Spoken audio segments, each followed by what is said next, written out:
Welcome into Pressbox Live. I'm Stan the Fan Charles of Pressbox and PressBoxOnline.com.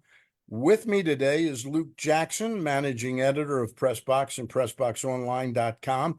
And without Ross Grimsley, we will move forward as best we can. There's a chance Ross could stumble in from a charity event and say, hey, I'm going to do that. And all of a sudden, so don't be afraid, folks, if Ross Grimsley pops on. We are brought to you by A.J. Michaels Heating and Air Conditioning, and they've got a lot of great rebates and offers right now. They've been with us for a long while on these Zooms. So A.J. Michaels Heating and Air Conditioning at ajmichaels.com. And also, we are brought to you by the new Atmans in Harbor Point. If you like corned beef piled high on a bagel or on rye bread, that's the place to go. And they've got something different down at Harbor Point's new Atman's Deli and Restaurant. They've got a bar there, an actual outright bar. It's a really nice area of town. Check it out. You can watch your O's games there on a night game or an afternoon game.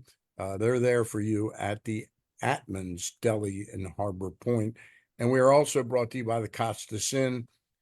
50 plus years at the same location, your place to make a crab appointment, 410-477-1975.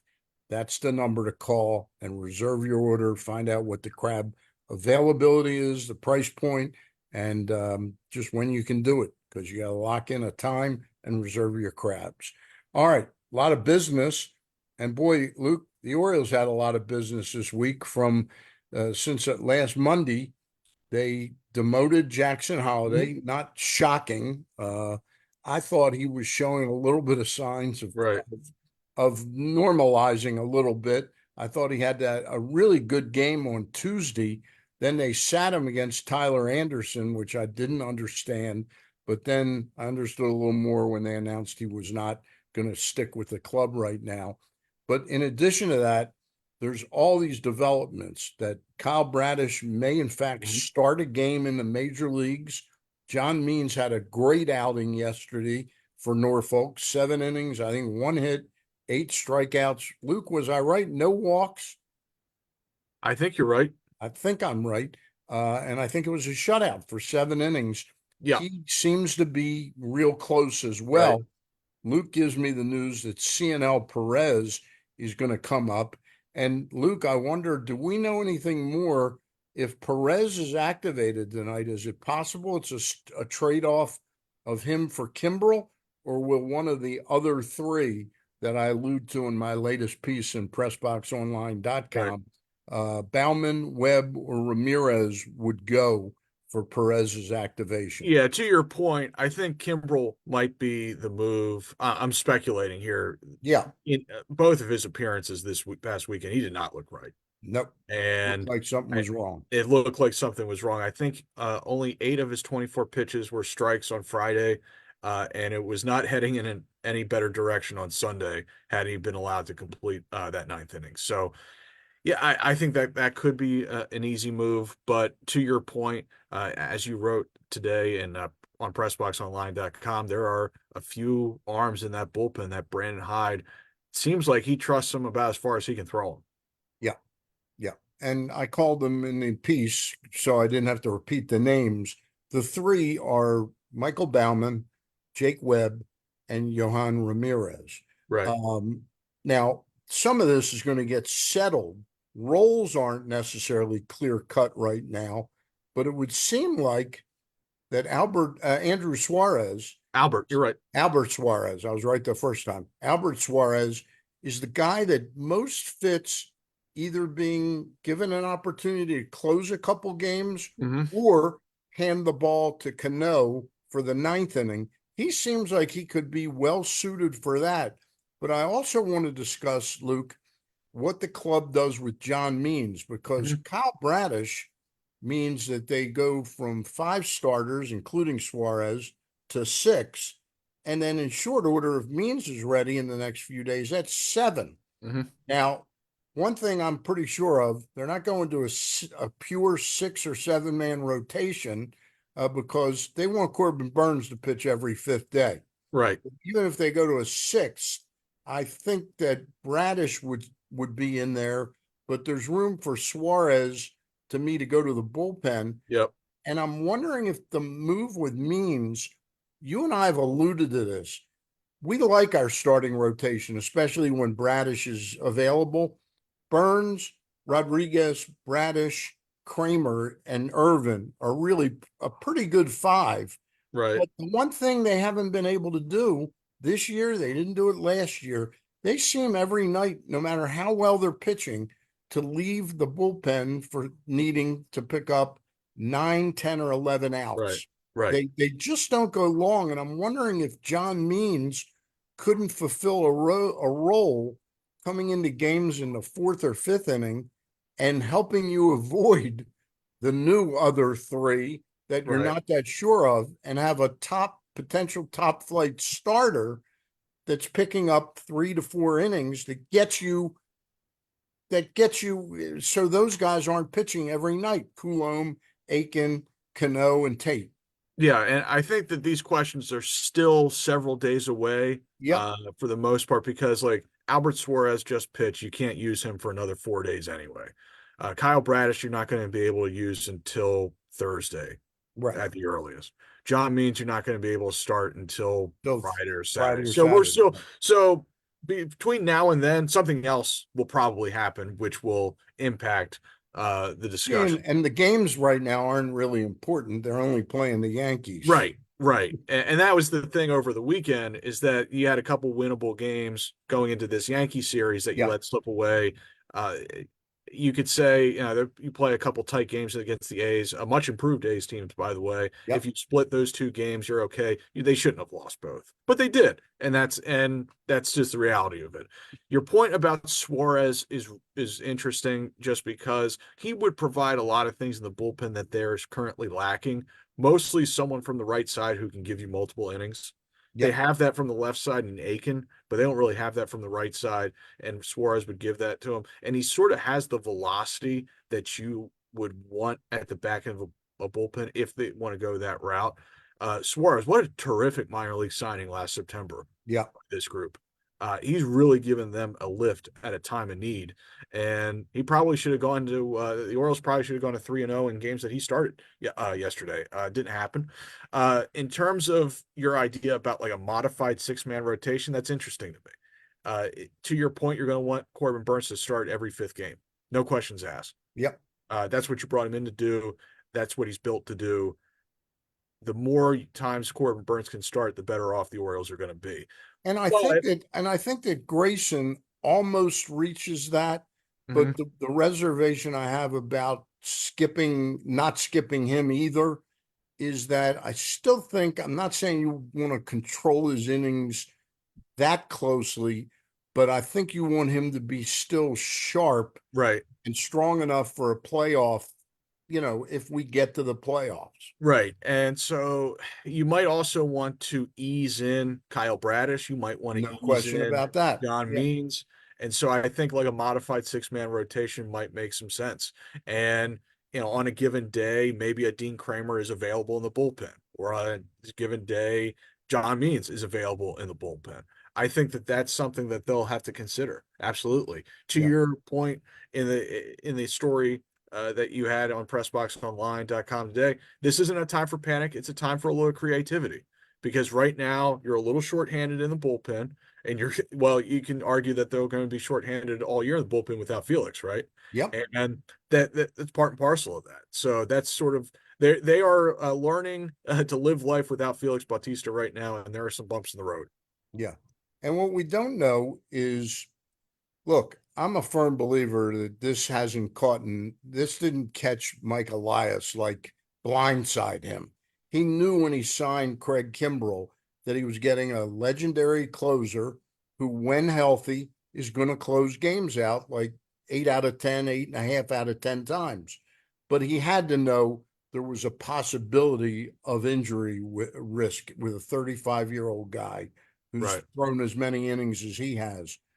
I think this had a little something to do where they got caught shorthanded, is the transition of the team being sold. Mm, I'm not sure the finances, the financial backing to have gone out and say sign Ryan Stanek for $4 million. right, right, I'm not sure they had that back in February or March. I think they were getting close to that. Well, the sale had already been kind of announced by the time somebody like him signed. But in other words, I think they have enough people on board to get through this. mm, Uh, it gets more complicated if Kimbrel is sort of like has a torn lat or something right, like that, or and he's going to miss 3 months. I think then you say, well, you can write that off. Goodbye.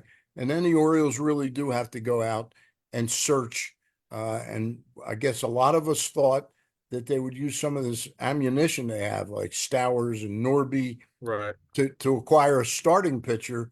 They may need to go out and maybe entice the Oakland Athletics into. I'm not going to suggest they would trade Mason Miller, but Louis Ursig is a possibility. You know, you're not going to get him cheap, and he's got some interesting problems he's had. He's had a major alcohol problem. He's, I think, 4 years clean now, which is great for him. But boy, he's impressive too. We were led to believe that Mason Miller was fantastic, which he was, but that guy can throw the hell out of the ball. Yeah, that's not a bad plan B at closer to have, right? Yeah, When plan A is unavailable. So I guess Miller had thrown 2 straight days, Thursday and Friday, one of which was a 4 out appearance. And I'm sure the A's just said, you know what, next 2 days, Miller's down. yeah, And like I said, to have that as your plan B, Urseg, that's pretty good yeah. because he throws nearly as hard. And so that back end of the bullpen for Oakland is real. And like I said before, that's a much improved team. And not just in the talent that they have on the field, but in how clean their game is compared to this time a year ago when Yeah. they really, really struggled to get through a game cleanly. And I think that's a tribute to Mark Kotsay, their manager. And it's interesting. It starts with them at the back end. Mm-hmm. They have a bridge now from their starters, and it includes left-hander Kyle Muller. You know who they picked? Was it Kyle?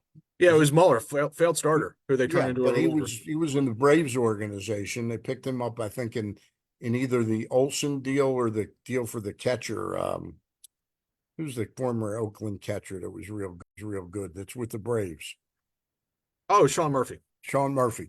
Um, Muller's good. This guy they brought in yesterday, Spence, is very good. Yep. And then of course Ursig and Danny Yeah, they Jimenez had is two not. long relief outings on Friday and Sunday that allowed them to stay in the game Yep, and give their bats time to get over the hump. And I'll also say this: they brought in a couple of veteran arms in Alex Wood and Ross Stripling, yep. and they're helping as well. Like their numbers aren't amazing or anything, But but they're it's eating nice to some have innings some up. veteran Yeah. arms who can give you innings and can execute a game plan rather than throwing out like a 23 or 24-year-old arm who doesn't really know what he's doing. And so yeah, to me, they probably won't win, more than 70 games, but to me that's a much improved team. That's a huge improvement over last year. They've moved up to number 24. I have them in front of Washington Right. now in my power rankings because I'm so impressed with how they dominate late in the game. The interesting thing about Muller and Spence, when you have a really good long person, Hmm. that person you can almost slot him in twice a week, like on Tuesday and Friday, to pitch 2 2/3 or 3 innings. You know, it's not the workload of a starter, but you can almost plan when you want to use him, and then have some games that pop Yep. up where you need them. Yep. But and I think that that's where, frankly, the club has to. They have to go to John Means because Bradish is going to be a starting pitcher. You know, Right. there's no question about that. I think Means is the guy that could really fulfill a role with this team that would make the entire pitching staff much stronger because we're only at the end of April, and you and I know, Luke, we watched it last year, and it's only been more complicated this year with no Felix, that Aiken, Coulombe, and Cano are gassed already. You know, Right. they're already on fumes, you know. Right. Like their appearance workload is unsustainable at this Yeah. point. Like they got to find more options, and maybe Tyler Wells is another one of those options. We've left him out. Of course, he's Yeah, part of that. yeah, I don't know what his physical status is at this point, because I think it was supposed to just take the IL period. I don't Yeah, know yet, he's and more. like at this point, he's going to be a reliever. And Yeah, so, do you want to send him because he does have options remaining? You can send him down for a to week or 10 days to either get to used option to. him or on a rehab assignment to get him back in a reliever Yeah, routine. Do you need to do that first, or can you just put him in the big league bullpen? I have a hard time believing you could just throw him back in the big league bullpen. yeah, I agree. And so I I would agree. think that a trip to Norfolk He would be in store for him. he's probably. I'm going to guess conservatively. I'm thinking he's 3 weeks away, 3 weeks to Okay. 4 weeks away. You know, so the question is, what do they do in this Yankee series right now? And we remind you that we're brought to you by the folks at the Costas Inn, AJ Michaels Heating and Air Conditioning at ajmichaels.com, and also by the new Atman's at Harbor Point with a bar, incredible deli restaurant with a bar and screen TVs to watch the O's games, or come fall, watch Ravens games. Okay. Um, is what do they do, Luke, if tonight's game, they're in the eighth inning Hmm. and they're leading by a run? Right. Who is brought in tonight? I'm going to guess my first choice right now, and I know it's a matchup situation, but I think Aiken has consistently thrown the ball better than Well, anybody. he threw 2 innings yesterday, so he's not gonna. He's probably down today, That's I would right. He think. threw two yesterday. Okay. And so, Oh, no, to answer your Tate's question, going I don't back to know. back. Boy, Yeah, Cianel Perez better be ready to. yeah, you ain't kidding. Yeah, because this could get this. I'm not trying to panic the fans. This could get ugly late in games the next couple nights until they get this sorted out. Right. Because they don't have Suarez. You're right. They don't have Aiken. Ideally, you don't. You're not going to want to use Cano again. You know. Yeah, I mean the Yankees get the Orioles at a time when this pitching staff's kind of wounded, Yeah. as you mentioned in your power rankings. So it falls on the starters to be able to get deep into games, and it falls on the offense to be able to tack on runs. On Friday and Sunday, this offense had an opportunity to tack on runs to add to their lead. They didn't do it. Yeah. Came back to bite both times. Yeah. And when you have Felix Bautista, that probably doesn't matter. When you have No a question mortal, about it. when you have a mortal closer, that matters. This is a very different situation. And it's one they need to figure out for 2024. But let's face it, if we're sitting here today, Luke, you cannot plan on, well, we get Felix Bautista back in 2025. He's going to be, the mountain's going to be back. He might be a hill, but Right. it's going to take him a while to build up to be a mountain again Right. if he ever is that dominant. And like the 2 inning stints that everyone loved last year with Felix, like those are over. That's not Yeah. happening next Yeah. year. Well, they were exceedingly careful. I'll never forget that game in Philly where I went with Bruce Posner Uh-huh. and drove up to Philly, and Bruce was ranting that they didn't bring Bautista into the game. It was like around August 20th or something like that. No, I think it was late July. Late July. Okay. But I said, Bruce, he can't pitch every night. You gotta, Right. you gotta win the games. You can't, I mean, went on a rant with me as we drove back. And I said, and sure enough, Bautista wasn't available anymore. Right. So it's a really fine line to thread there, to thread that needle. No question about it. Luke, we're not going to solve that problem Mhm. clearly tonight on today's Zoom. But Jackson Holiday, Okay. your thoughts? I was planning to write something last night about that, but I wrote my power rankings and I wrote a piece on the bullpen. Right. And I'll get back to Holiday. I don't think either the. I think we can look back on it, and it's really ironic that one of the guys that helped beat us yesterday is Tyler Nevin, Hmm. and the decision not to keep Holiday led to, for a couple days, it looked like Nevin was going to make the Right. team. And then out of nowhere, Mike Elias signs Tony Kemp, somebody he has some history with, and we had to DFA Nevin, who got picked up by the A's. I'd much rather have had Nevin than Tony Kemp. All due respect to Tony, he's a nice player and showed what a class act he was on the way out by wishing Jackson Holiday well in a tweet. But the bottom line is they are where they are now. I don't think it was, I can't say it was handled perfectly, but I think, you know, there's no exact science to when a player is going to be ready for the major leagues. But if we watched Kyle Stowers last year in the major leagues, I never would have thought what I saw this spring, given it was exhibition games, was even remotely possible that he would get back to be that good a player or that big a good a hitter. And I certainly didn't think Cowser last year looked like he was really ready to do what he's done. So I would be careful. The club has to measure when they bring him back up, but I wouldn't say that his career is defined by 34 at bats or something like that. No, I think you're absolutely correct. And I was a little surprised that they didn't give him maybe a couple more weeks to try to find it.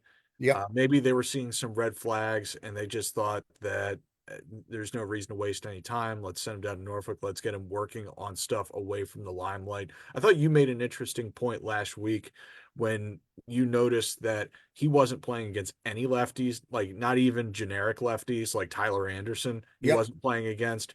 And That was a red flag for me. It made no sense, especially if he'd gone 0 for 4 the night before and hadn't touched the ball. He had walked, which is something he didn't yeah, do, and he got a hit and he hit another ball hard. right. And his reward for that was to be sat against Tyler Anderson. Right, right. And to your point about not knowing when to call prospects up and when you know that they're going to be able to succeed at the major league level, that's to me now tougher than it's ever been Yep. because the gulf between AAA competition and major league competition is so wide now. And I think it's only growing. I think it's grown even in the past 5 years or so.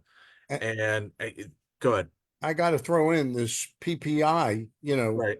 that serves, it's interesting. It serves as an incentive for the club Hmm. to bring players up, but it also might serve as an incentive to make mistakes. Yeah. And if there had not been a PPI, you and I both know that Jackson Holiday would have been down there until Until June, like May, late May, late probably. May, or something like that. So I'm not so sure that that PPI thing is the panacea it's meant to be, that you're automatically going to get draft picks, because I think you and I would agree that Jackson Holiday's chances of winning the Rookie of the Year now or finishing second have been marginalized Right, a great right, deal. right. And so you send him down, you regain the extra year of control and all Yeah. that. That's been well documented.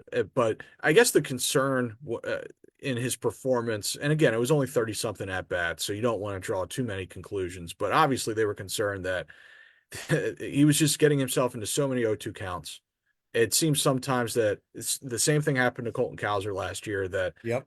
in walking up from the on deck circle, he already had an 0-2 count on him. Yeah. And he just wasn't putting the ball in play very much. I think he was striking out in about half of his plate appearances. That's not going to work. And you don't want that to continue for too long. And obviously, the Orioles thought that they didn't want it to continue past 34 at bats or whatever it was. Again, I thought that they would give him a couple more weeks, but obviously with the lefties that they're going to see against Oakland, New York, and Cincinnati, they thought that this was the time to pull the trigger. And honestly, I can't argue it too much.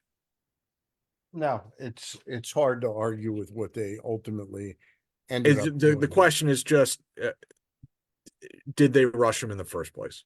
Yeah. And I, obviously, it I seems think that they I did. think it's now, it's sort of, you can we can argue about it honestly and intellectually, but I think he was not quite ready yet. Right. And it seemed to me early on that he was swimming in the deep end. And I think if he was given more time to figure it out, he would have. But obviously, the Orioles didn't feel like it was fair to the player to make him figure it out at the major league level at this point with the goals that they have organizationally for the major league team. In past years, they would have probably had a little more rope for him to figure it out because they weren't trying to win a World Series. This year they This are. this bullpen thing, which complicated the bullpen thing, it's interesting. They go out and make this great trade for Corbin Burns. Mhm. And you and I probably know that they probably had a little inkling about, God bless you. This is live TV, folks, Mm. or live Zoom. Um, they probably had an inkling that we might have a problem with Kyle Bradish. Yep. Really be great to get Corbin Burns. Right. But what complicated the bullpen situation, I think, is that the Bradish and Means injuries really took Tyler Wells out of consideration, serious consideration, to be the guy that Cano would hand the ball to in the Right. eighth, Right. Right. Right. Right. you know, and that really set this whole thing in motion. Are the injuries to Means and Bradish, plus the finances of an outgoing organization Mhm. that just probably were maxed out on what they could spend at that time. And it's a shame, but there's more than enough time to erase the problems here via trade or internally. And I have every faith in this organization that they will do the right things moving forward. Yeah. Yeah. And your point is interesting about Wells because the thought when Burns was acquired and Hall was dealt away, remember throughout most of the offseason, the thought was that Hall was going to be a big time piece in this In the bullpen. bullpen. And And he would have been, he would have been. yeah, yeah. And he soon will be for Milwaukee, right? How's that working out for them that Matt Arnold acquired him to be a starter? I mean, he's got a seven, his whip is 2.38, I think. I mean, he's just awful as a And starting. well, the thing is with DL, I saw him the first time I saw him was 2019 in Frederick, back when the Keys were still an Orioles affiliate. Right. And it is one of the most electric left-handed arms I've ever seen in the minor leagues. He was up to 99 as a starter. And then the injuries hit. He's not up to 99 as a starter anymore. He's like 92, 93 as a starter, and he still has trouble throwing strikes at 92, 93. Yeah. Now I'm not as interested in that profile as a starter. In the bullpen, though, he's like 96 to 97 from the left side with like a hoppy fastball. That's going to work. Yeah. And that's ultimately what his role is going to be. Now, whether he can physically handle the demands of going 3 and 4 days, Yeah. We don't know 4 and that, 6 days, we don't know. He might just always be a guy who needs a day off after an appearance. I don't know. but we do But know that he he is can be not a he can be starting pitcher. electric in the bullpen. And Yeah. We that's do going to be know, his role. Yeah, he's not a starting pitcher. right. No question about it. All right, that's going to do it for today. Just a quick look ahead. Orioles have these 4 games against the Yankees. Am I right? All 4 of them start at 6:35. I think the Thursday game is 1:05. Thursday's the 4th game. That's a 1:05 start Right. time. Then the Orioles go to Cincinnati for 3, off Monday, back to Washington for 2. I'll be there Tuesday night. And then an off day, and then the Orioles come home for their longest homestand of the season. They have Arizona Diamondbacks, who played in the World Series last year for 3. The mystifying, enigmatic Toronto Blue Jays, who I can't believe that manager, unless they really pick up the pace, is going to be managing much longer than that series. And then the Seattle Mariners come to town for 3. And then the Boy, do Orioles, they have some good pitching. Whew. boy, they do have some good pitching. They're an interesting club, but they still lose an awful lot of games. It seems like they should win. Right now, I guess the biggest shock in all of baseball, Luke, is the Houston Astros are 9-19. Yeah, they might be on the other side of the mountain. And they were able to live off of Jeff Lunau's work for quite a while after Lunau lost his job. I think we might be at the point where they can't live off of his work any longer. And they've made some signings that have not worked out. Jose Well, Abreu is yeah, cooked. I mean, he's yeah. just done. And then who was the reliever that they signed to a 3-year deal that was seemed like a Montero, yes. Rafael Yeah, Montero. yeah. And They gave him like $40 and million. they signed Josh Hader to a 5-year deal. They've made some moves that like Jeff Lunau's group would never have done. Right. And so you could see that sort of on the other. They're still a very talented club. They And do It looks like they're about to bring up this young player, the first baseman, Joey Lieberfido. Mhm. They're bringing him up tomorrow night. And I guess they might go to more Alvarez in left, Abreu DHing Yeah, I some. guess Alvarez can play left in Houston. It's such a small left field that he Yeah, can probably handle that, but maybe not elsewhere. He might yeah. probably has to DH elsewhere, you But know. they're definitely going to be moving on from Abreu being an everyday Oh, guy. they have to. They have to. That in eighth. But Right. kid Lieberfido is pretty interesting player. So we'll see how it plays out. Um, I'll talk to you soon. I'll be on Thursday at some point, more like probably 6 o'clock with Mr. Eric Garfield. Our And we'll friend talk Eric Garfield had a fun day down in Sarasota, from what I saw. He saw Shane Baz rehab for the Florida Tampa Bay. Complex League Rays. So And that was interesting. Apparently, he looked very good. So he's on very the comeback trail, and his uh, videos, you can see him on his Tampa Twitter. under So 500 now. did you see those 13, City 13 Connect and 16. uniforms that they unveiled? Sick. I loved them. They're But ridiculous. this, And that's they're, exactly what City Connect uniforms should be. They have a but raised why logo did they with a have the City skateboard. Connect? Why did they wear City Connects in Chicago? I Why didn't the Rays do that? Wait a minute, did the Rays wear the City No, Connects or they the just White Sox? unveiled that. They unveiled them today.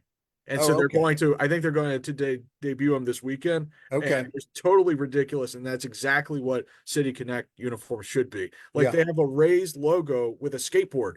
It's ridiculous. Like who thinks of that? That's what the City Connects should be all about. Anyway, I guess sorry. that means that Tampa They're St. like Pete glow in is the dark. You can see Randy Rosarena hit a home Ta- run. The lights go Tampa off. He glows in the dark. That's what it should be. It should be Tampa St. totally Pete must be the ridiculous. capital of the skateboard Yeah. industry. All right. All right, that's going to do it for today. Ross Grimsley will be back with us next Monday. For Luke Jackson, I'm Stan the Fan again, thanking the Costas Inn, our friends at the New Atmans at Harbor Point, and also our friends at AJ Michaels Heating and Air Conditioning at ajmichaels.com. That's it for now. Talk to you soon.